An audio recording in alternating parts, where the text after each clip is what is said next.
and that's a really, really big problem. Doesn't really matter your age. We've been talking about different age groups, but like we have all been trained and accustomed now to just get problems fixed because of technology. And then now that no one can problem solve. No one has the ability to sit for a second and be like, okay, what would I do if no one was here? How would I like there's just not a lot of people who can do that now. And it's that is a big problem with the workforce. Whether you're an installer, salesperson, production manager, it doesn't matter. Like people don't know how to problem solve anymore. They just have no ability to do it because they can just Google it. And they don't have to look at their phone anymore. They can just talk Yeah. and get the answer. My wife went back to teaching this year. She was went to college as a teacher, got our license, decades ago. Went back to full-time teaching this year, and even the students have changed, the way that they learn, how they learn, and their ability to pay attention and stay focused. There are so many distractions. Man, I would not want to be a teacher these days. I don't know if I could handle it. No, You Cameron. you were a teacher in the past? You were kind of a teacher, right? I read or heard that somewhere. Yeah, so I actually do a lot of different topics, and it's one of my passions. So I was actually when I switched from a computer science major in college, it was a Christian education major. So I was a youth pastor and leader in church, and so teaching has always been a big part of my life. But yeah, making this transition then, shortly after that, I think I was a youth pastor for like 6 years back when we were all broke. I mean, everybody was broke. There really was not even full-time, ministry positions open. So that's when I started the roofing company, because that's how I worked through college. And then I started a roofing company, and that kind of became my full-time job. So when I made the transition after 18 years to being a manufacturer rep, it was pretty easy transition for me, because my heart was helping contractors understand their own jobs. And I say that not condescendingly in any way, but I knew as my success was limited as a contractor, because you look at all the conferences now and the YouTube and all the technology, the ability for a contractor to learn today, you can get it anywhere.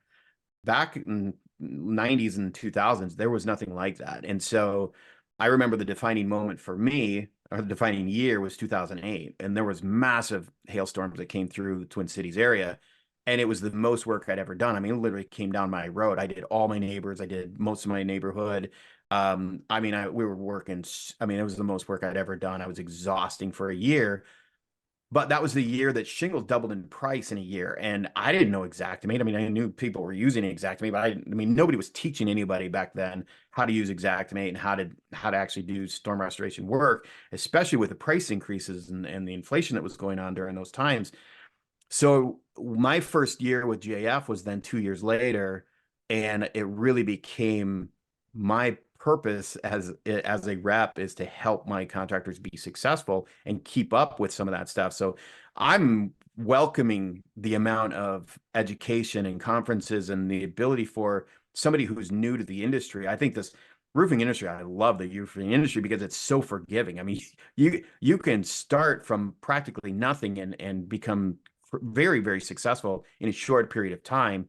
And now with the ability of the amount of information and the Facebook sites and the groups that you can be in and ask questions and interact with people from around the country have changed and revolutionized the industry to the point where, man, education is so much fun for me.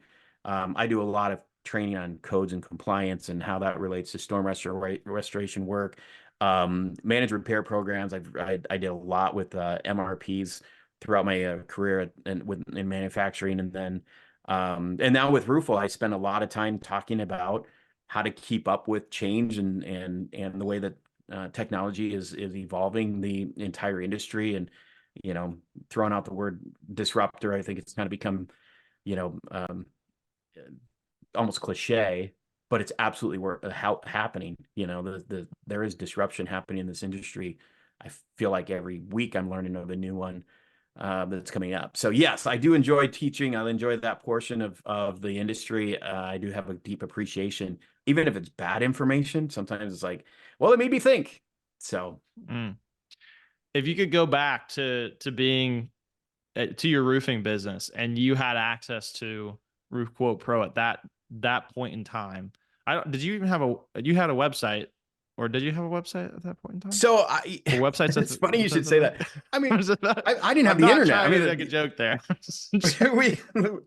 we had AOL was just coming up online. You get the disc in the Yes. mail and you try it out.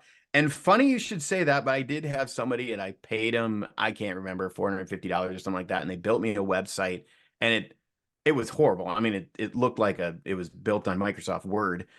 But I got a couple of calls, but they were from all around the country. I mean, it was a guy from New York City that wanted to get an estimate on their roof, and I'm like, I'm in Minnesota. I know.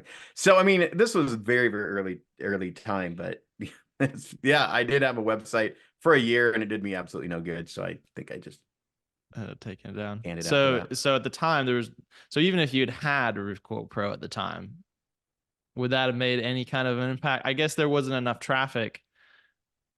There wasn't enough people looking on there. But again, and this is what John was talking about again earlier too.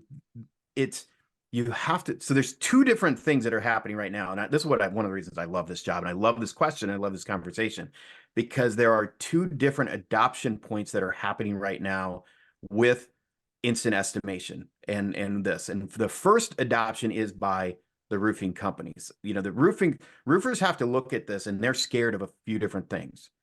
They're not sure they want to be transparent with their pricing on their website for a variety of reasons. And we learned this at Roofing Insights when he had Marcus Sheridan on stage. You have, I don't know if I want my competition to see my price. And I certainly think that there's some complexities to what I do, my goods and services, that I don't even know if I can accurately give you a price because it's so complex. And the third of which is, even if all those things were not a big deal to me, I am scared that my consumer, my potential customer, is going to see that price and be scared off. It doesn't matter what industry you're in. Anytime the industry moves to a price transparency, certainly on a website, you're going to be faced with those challenges. And that's what's happening in the roofing industry. So we have this adoption rate that is stifled right now in the roofing industry as roofers are looking at this and going, this is different. This is new. I don't know if I want to go there. That's not the way that I do business. But that's also the catch. And that's what we were talking about too, is that I get it. That's not the way you do business, but how does your consumer make buying decisions? Those are two different questions. Now, even if I had a very upfront, very easily accessible, amazing website that had an instant estimator in 2003, the fact of the matter is that's not how buyers 20, 30 years ago made decisions. They're not going to trust the computer as much as they trust their friend or neighbor or somebody that, right? Because that's where the value lies. That is what is changing and has changed, and why instant estimation, this is probably the perfect time to get into instant estimators and understanding how that relates to your business, because not only are roofing companies accepting that this is the future, they are understanding that now a third, getting close to a half of their consumer base is demanding this. This is how they make decisions. So yeah, I don't think it would work, not just because we didn't have computers, but because that's not how they made buying decisions back then.